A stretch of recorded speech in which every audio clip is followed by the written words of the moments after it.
بسم اللہ الرحمن الرحیم۔ السلام علیکم ورحمۃ اللہ وبرکاتہ۔ شاہ مکوکس ایک بار نبی اکرم صلی اللہ علیہ وسلم کی بارگاہ میں پیش ہوا اور ایک ماریہ نامی باندی کو نبی اکرم صلی اللہ علیہ وسلم کو بطور ہدیہ پیش کیا تو آپ صلی اللہ علیہ وسلم نے انہیں قبول فرما لیا۔ حضرت عائشہ رضی اللہ عنہا روایت کرتی ہیں کہ جب حضرت ماریہ قبطیہ رضی اللہ عنہا کو حمل ٹھہر گیا تو میں بہت پریشان ہو گئی۔ اللہ تعالیٰ نے حضرت محمد صلی اللہ علیہ وسلم کو ماریہ کے بطن سے ایک بیٹا عطا فرمایا۔ رسول اللہ صلی اللہ علیہ وسلم نے جس کا نام ابراہیم رکھا۔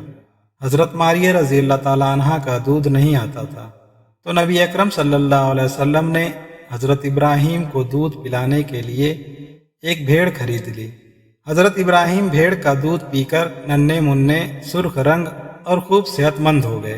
ایک دن نبی اکرم صلی اللہ علیہ وسلم نے حضرت ابراہیم کو اپنے کندھے پر اٹھایا اور حضرت عائشہ رضی اللہ تعالیٰ عنہ کے حجرے میں لے گئے اور حضرت عائشہ رضی اللہ عنہ کو فرمانے لگے، اے عائشہ، دیکھو میرے بیٹے کی شکل میرے سے ملتی ہے۔ تو حضرت عائشہ رضی اللہ عنہ نے جواب دیا کہ مجھے تو نہیں لگ رہا ہے کہ حضرت ابراہیم کی شکل آپ صلی اللہ علیہ وسلم کے مشابہ ہے۔ نبی اکرم صلی اللہ علیہ وسلم نے فرمایا کہ دیکھو حضرت ابراہیم کو اللہ تعالیٰ نے کتنی صحت سے نوازا ہے۔ اس پر حضرت عائشہ رضی اللہ تعالیٰ عنہا نے شوقن ہونے کے ناطے فرمایا، جس بچے کو بھی بھیڑ کا دودھ پلایا جائے گا وہ موٹا تازہ ہی ہو جائے گا۔ حضرت عائشہ رضی اللہ تعالیٰ عنہا نے فرمایا، مجھے ان بیویوں پر غصہ آتا تھا جو اپنے آپ کو نبی اکرم صلی اللہ علیہ وسلم کے لیے ہبہ کر دیتی تھی۔ میں یہ سوچتی تھی کہ یہ کیسے ہو سکتا ہے کہ کوئی بیوی اپنے آپ کو ہبہ کر دے۔ تو نبی اکرم صلی اللہ علیہ وسلم پر اللہ تعالیٰ نے یہ وحی نازل فرمائی، جس کا ترجمہ کچھ یوں ہے، آپ ان میں سے جسے چاہیں چھوڑ دیں اور جسے چاہیں اپنے پاس جگہ دیں، اور ان میں سے جسے آپ پھر بلانا چاہیں جنہیں آپ نے علیحدہ کر دیا تھا تو آپ پر کوئی گناہ نہیں۔ یہ اس سے زیادہ قریب ہے کہ ان کی آنکھیں ٹھنڈی ہوں اور غمزدہ نہ ہوں، اور ان سب کو جو آپ دیں اس پر راضی ہوں، اور جو کچھ تمہارے دلوں میں ہے اللہ تعالیٰ جانتا ہے، اور اللہ جاننے والا بردبار ہے۔ تو حضرت عائشہ رضی اللہ تعالیٰ عنہ فرمانے لگی کہ مجھے ایسا لگتا ہے کہ اللہ تعالیٰ آپ صلی اللہ علیہ وسلم کی ہر خواہش کو پورا کرنے میں بہت جلدی کرتے ہیں۔ نبی اکرم صلی اللہ علیہ وسلم کا معمول تھا کہ آپ صلی اللہ علیہ وسلم نے اپنی بیویوں کے پاس جانے کے لیے ایک ایک دن مقرر کیا ہوا تھا۔ نبی اکرم صلی اللہ علیہ وسلم کی باری جس بیوی کے گھر میں ہوتی ہے باقی سب وہاں آ کر جمع ہو جاتی تھی۔ ابن ماجہ کی روایت میں ہے کہ ایک دن حضور اکرم صلی اللہ علیہ وسلم کی باری حضرت عائشہ رضی اللہ عنہا کے گھر تھی کہ نبی اکرم صلی اللہ علیہ وسلم کی ملی باری کے مطابق رات کے وقت حضرت عائشہ رضی اللہ تعالیٰ عنہا کے گھر آئے تو وہاں حضرت زینب رضی اللہ عنہا بھی حضرت عائشہ رضی اللہ عنہا کے حجرے میں اجازت لیے بغیر آ گئی تھی۔ نبی اکرم صلی اللہ علیہ وسلم کے علم میں نہ تھا کہ حضرت زینب بھی یہاں موجود ہے۔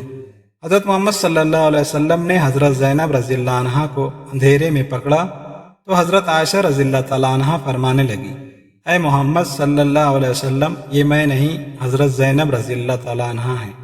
یہ بات حضرت عائشہ رضی اللہ تعالیٰ عنہا کو ناگوار گزری۔ اسی وجہ سے حضرت زینب اور حضرت عائشہ رضی اللہ تعالیٰ عنہا آپس میں ایک دوسرے سے بولنے لگی۔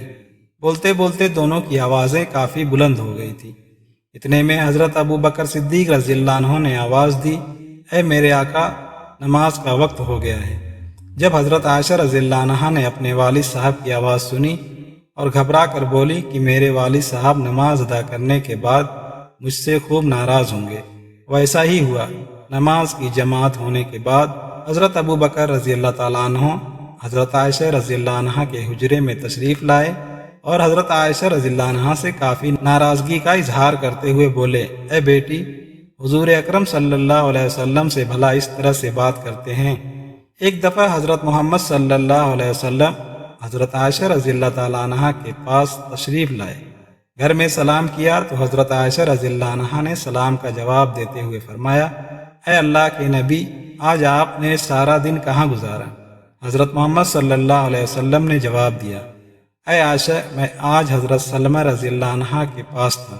حضرت عائشہ رضی اللہ عنہا کہنے لگی، اے اللہ کے نبی صلی اللہ علیہ وسلم، آپ کا دل حضرت سلمہ رضی اللہ عنہ سے اکتا نہیں جاتا؟ حضرت عائشہ رضی اللہ تعالیٰ عنہ نے حضور اکرم صلی اللہ علیہ وسلم کو ایک مثال دیتے ہوئے فرمایا، اے اللہ کے نبی صلی اللہ علیہ وسلم، مجھے بتائیں کہ اگر آپ صلی اللہ علیہ وسلم کا گزر ایک وادی سے ہو، وہاں ایک درخت ایسا ہو جس کے پتوں کو اونٹوں نے کھا لیا ہو، اور ایک درخت ایسا ہو جس پر ابھی تک کوئی اونٹ نہ آیا ہو، آپ اپنے اونٹوں کو کس درخت پر لے جانا پسند کریں گے؟ آپ صلی اللہ علیہ وسلم نے جواب دیتے ہوئے فرمایا کہ میں اپنے اونٹ کو اس درخت پر لے کر جانا پسند کروں گا جس پر ابھی کوئی بھی جانور نہ آیا ہو۔ حضرت عائشہ رضی اللہ تعالیٰ عنہ کا سمجھانا یہ تھا کہ آپ صلی اللہ علیہ وسلم کی جتنی بھی بیویاں ہیں وہ سب پہلے شادی شدہ تھی اور میں کنواری ہوں۔ نبی اکرم صلی اللہ علیہ وسلم عائشہ رضی اللہ عنہ کی یہ بات سن کر ہنس پڑے۔ ایک دفعہ رسول اکرم صلی اللہ علیہ وسلم کے ہمراہ سفر پر جانے کے لیے حضرت عائشہ رضی اللہ عنہ اور حضرت صفیہ رضی اللہ عنہ کے نام پر پرچی نکلی۔ نبی اکرم صلی اللہ علیہ وسلم حضرت عائشہ رضی اللہ عنہ کو راستے میں مشورہ لینے کے لیے ہمراہ لیا کرتے تھے۔ حضرت صفیہ رضی اللہ عنہ کو اس پر پیار آیا اور کہنے لگی، اے عائشہ، تم میرے گھوڑے پر سوار ہو جاؤ اور میں تمہارے گھوڑے پر سوار ہو جاتی ہوں، دیکھتے ہیں کہ نبی اکرم صلی اللہ علیہ وسلم کیا کرتے ہیں۔ حضرت صفیہ رضی اللہ تعالیٰ عنہ کے پاس رسول اکرم صلی اللہ علیہ وسلم آئے اور سلام کیا۔ سفر کرتے ہوئے رات ہو گئی تھی، تو رات کو آرام کرتے وقت حضرت عائشہ رضی اللہ تعالیٰ عنہ آپ صلی اللہ علیہ وسلم سے کافی پیچھے رہ گئی۔ وہ رسول اکرم صلی اللہ علیہ وسلم سے کوئی شکایت تو نہ کر سکتی تھی۔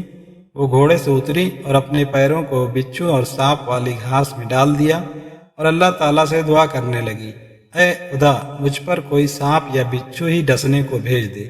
حضرت عائشہ رضی اللہ تعالیٰ عنہ فرماتی ہیں کہ ایک رات میرا جسم نبی اکرم صلی اللہ علیہ وسلم کے جسم کے ساتھ لگ گیا، تو نبی اکرم صلی اللہ علیہ وسلم نے حضرت عائشہ رضی اللہ عنہ سے فرمایا، اے عائشہ، تم مجھے اپنے رب کو یاد کرنے کی اجازت نہیں دیتی کہ میں اپنے رب کو راضی کر کے اس کا شکر گزار بندہ بن جاؤں؟ حضرت عائشہ رضی اللہ عنہ نے فرمایا، اے اللہ کے نبی صلی اللہ علیہ وسلم، جیسے آپ بہتر سمجھتے ہیں ویسا ہی کر لیں۔ آپ صلی اللہ علیہ وسلم اللہ تعالیٰ کی عبادت میں مشغول ہو گئے اور اتنا روئے کہ آنسوؤں سے آپ صلی اللہ علیہ وسلم کے کندھے مبارک اللہ تعالیٰ کی یاد میں تر ہو گئے۔ پھر آپ صلی اللہ علیہ وسلم بیٹھ کر اللہ کی یاد میں مشغول ہو گئے اور قرآن پاک کی تلاوت کرتے رہے۔ آپ صلی اللہ علیہ وسلم اتنا روئے کہ آپ کے پہلو آنسوؤں سے تر ہو گئے۔ پھر آپ صلی اللہ علیہ وسلم لیٹ کر اللہ تعالیٰ کی عبادت کرنے لگے۔ جب حضرت بلال رضی اللہ تعالیٰ عنہ آپ صلی اللہ علیہ وسلم کے ہاں تشریف لائے اور فرمانے لگے، اے اللہ کے نبی صلی اللہ علیہ وسلم، کیا اللہ تعالیٰ نے آپ صلی اللہ علیہ وسلم کے سارے گناہوں کو معاف نہیں فرما دیا؟ آپ صلی اللہ علیہ وسلم نے بلال رضی اللہ عنہ کو جواب دیا، اے بلال، کیا میں اپنے رب کا شکر گزار بندہ نہ بن جاؤں؟ اسی رات اللہ تعالیٰ نے نبی اکرم صلی اللہ علیہ وسلم پر یہ آیت نازل فرمائی، جس کا ترجمہ یہ ہے، یعنی زمین آسمان کی پیدائش میں، دن رات کی گردش میں اہل عقل کے لیے نشانیاں ہیں، جو اللہ تعالیٰ کا ذکر کھڑے بیٹھے اور لیٹ کر کرتے ہیں۔ وہ زمین اور آسمان کی پیدائش پر غور کرتے ہیں اور وہ کہتے ہیں، اے ہمارے رب، تو نے یہ سب کچھ باطل پیدا نہیں کیا، تو پاک ہے، ہم کو آگ کے عذاب سے محفوظ فرما۔ اللہ تعالیٰ سے دعا ہے کہ اللہ تعالیٰ ہم کو نیک عمل کرنے کی توفیق عطا فرمائے۔ آمین یا رب العالمین۔